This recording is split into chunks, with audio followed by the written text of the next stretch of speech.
Hanya siaga. Demi Allah, kalau ada apa-apa sama Ibe, demi Allah, jangan diam, demi Allah. Demi Allah, siapin semuanya. Serahkan jiwa raga untuk berjuang bersama zuriyah Rasulullah, sama para cucu Rasulullah, para ulama istiqomah. Mohon doanya, kami dikepung. Irdan kontek-kontekan langsung bang sama yang di mobil. Itu di mobil itu nggak ada yang pegang senjata ya kan?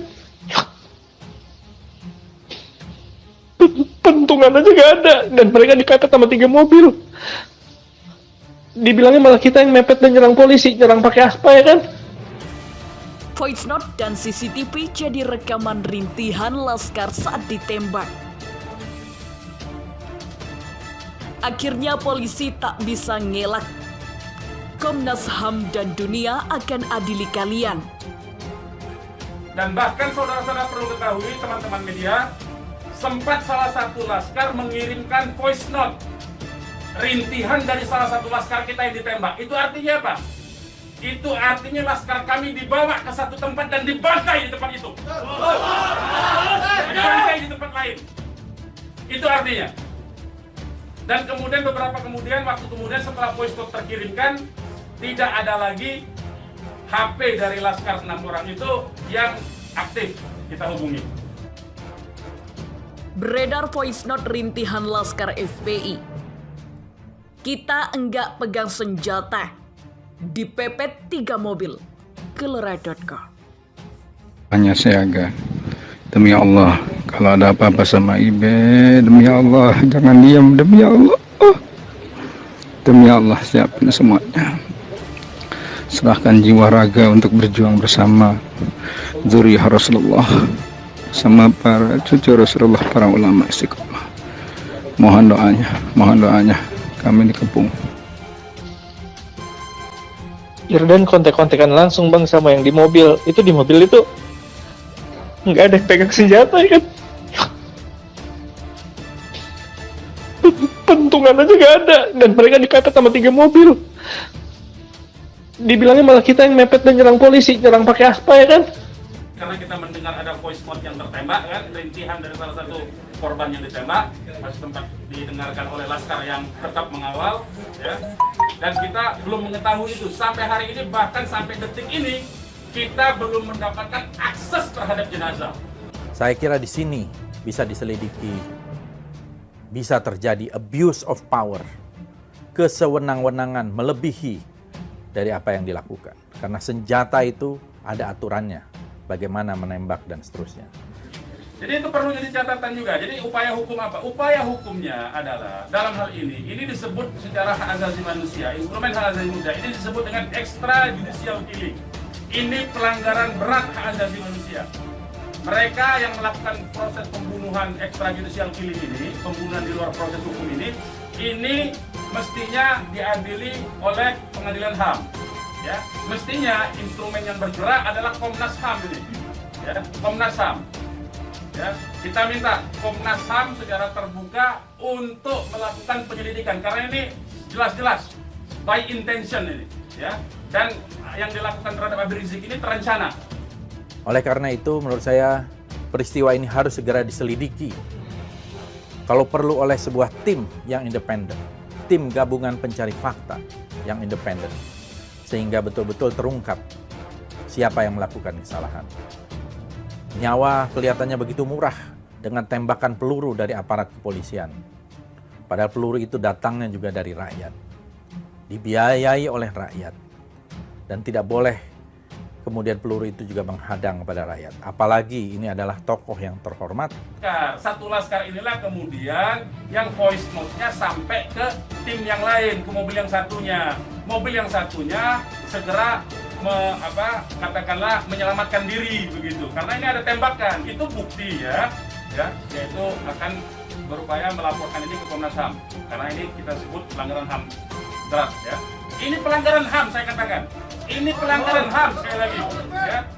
Tidak boleh lepas dari jerat hukum ini. Tidak boleh karena kekuasaan lepas dari jerat hukum. Tidak boleh.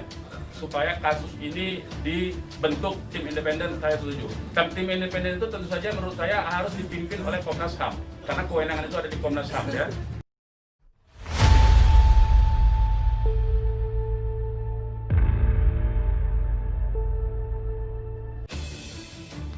Beredar sebuah pesan suara yang diduga dikirim oleh salah satu tim pengawal Imam Besar FPI, Rizik Syihab, pasca insiden bentrokan antara FPI dengan pihak kepolisian di Tol Cikampek, Senin dini hari, 7 Desember 2020. Anggota Laskar FPI itu menjelaskan bahwa pihaknya secara tiba-tiba dipepet oleh 3 mobil. Kemudian terjadi insiden bentrokan antara keduanya. Kontek-kontekan langsung bang sama yang di mobil. Itu di mobil enggak ada yang pegang senjata. Pentungan aja enggak ada. Dan mereka dipepet sama 3 mobil. Dibilangnya malah kita yang pepet dan nyerang polisi. Nyerang pakai apa? Ujar suara dalam rekaman tersebut yang terdengar merintih. Menanggapi itu, Sekretaris Umum FPI Munarman menjelaskan bahwa beberapa saat usai insiden tersebut, dirinya menerima voice note, rekaman suara, rintihan dari salah satu laskar FPI. Sempat salah satu laskar mengirim voice note, rintihan dari salah satu laskar kami yang ditembak. Itu artinya apa? Itu artinya laskar kami dibawa ke satu tempat dan dibantai di tempat itu.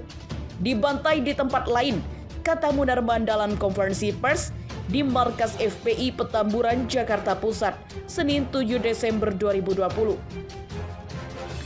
Beberapa saat kemudian usai voice note terkiri, tidak ada lagi handphone dari ke-6 laskar yang aktif hingga saat ini.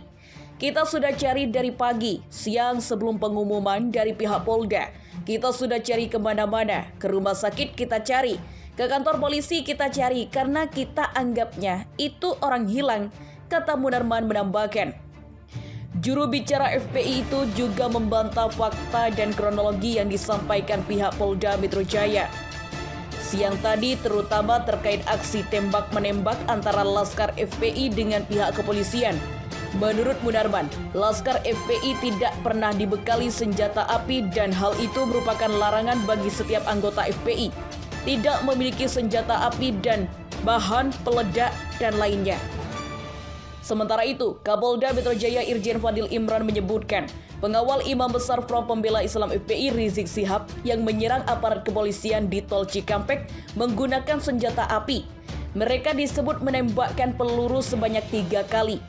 Fadil menduga mereka adalah anggota Laskar Khusus yang selama ini menghalangi proses penyidikan terhadap Habib Rizik. Senjata api asli, ini sudah ada 3 yang ditembakkan. Jadi dari hasil penyelidikan awal, kelompok yang menyerang anggota ini diidentifikasi sebagai Laskar Khusus yang selama ini menghalang-halangi proses penyidikan, ungkap Fadil dalam konferensi pers di Mapolda Metro Jaya, Senin 7 Desember 2020. Dalam konferensi pers tersebut, polisi merilis barang bukti berupa 2 pucuk pistol jenis revolver, 9 samurai, dan 2 buah celurit. Fadil mengatakan senjata api bersenjata tajam itu dibawa oleh 10 pengikut Habib Rizik. Para pengikut Habib Rizik itu disebut menyerang anggota terlebih dahulu. Sementara itu, Kapolda Metro Jaya Irjen Fadil Imran menyebutkan pengawal Imam Besar Front Pembela Islam FPI Habib Rizik Syihab yang menyerang aparat kepolisian di Tol Cikampek menggunakan senjata api. Mereka disebut menembakkan peluru sebanyak 3 kali. Laskar FPI baku tembak dengan polisi. Netizen pertanyakan CCTV TKP kok maintenance. Sejumlah netizen mendesak rekaman dan CCTV di Jalan Tol Jakarta Cikampek agar dibuka. Hal ini demi menjelaskan detik-detik tewasnya anggota Front Pembela Islam FPI di ruas Tol Cikampek. Selain itu, desakan CCTV yang mencuat di dunia maya kata ini menjadi trending topik di Twitter. Sejumlah warganet juga memulai mencuit memulai kata ini. Ini mungkin tweet terakhir sebelum akun ini tumbang. Kunci utama dari bukti dan keterangan Kapolda adalah pertama, rekaman CCTV terjadi penyerangan di jalan tol, dan 2, proyektil peluru. Demikian, terima kasih. Salam hormat buat semua follower. Sampai ketemu, kata akun @hukumdan. Admin @hukumdan sendiri merupakan akun pertama yang diketahui memposting kalimat CCTV pada 2/24 siang tadi. Seketika cuitan akun ini di-repost sejumlah orang. Kata CCTV lantas menjadi trending saat berita ditulis. Yakin ya, saya yakin CCTV waktu itu mati atau mendadak rusak. Kalau betul dugaan saya, ya kita tahu siapa yang sedang drama, sindir Lukians dalam postingannya. Mana mungkin juga menyerang duluan jam 1 dini hari lagi. Aduh, CCTV harus dibuka demi keadilan, cuit @abdi_gusti. Selain itu, netizen juga menyindir soal peristiwa yang dinilai prematur. Selain tidak ada alat bukti, polisi hingga kini belum memunculkan saksi. Saksi mata belum. Jajaran darah belum. 6 mayat bergelimpangan belum. CCTV jalan tol belum. Rumah sakit Bayangkara masih sepi. Tweet @lamlil76702366. Selain itu, akun @budiwidakdo mengunggah tayangan layar yang menunjukkan CCTV tempat kejadian sedang maintenance. Kebetulan atau sengaja, ungkapnya. Komisi 3 DPR fraksi Gerindra dorong Komnas HAM investigasi penembakan FPI. Dorongan untuk membentuk tim investigasi independen disuarakan Komisi 3 DPR RI fraksi Gerindra terkait insiden penembakan di Tol Cikampek antara pihak kepolisian dan Laskar FPI. Menurut anggota Komisi 3 DPR F Gerindra, Habibur Rahman, tim investigasi perlu dibentuk Komisi Nasional Hak Asasi Manusia Komnas HAM untuk mengusut penembakan yang mengakibatkan 6 Laskar FPI tewas.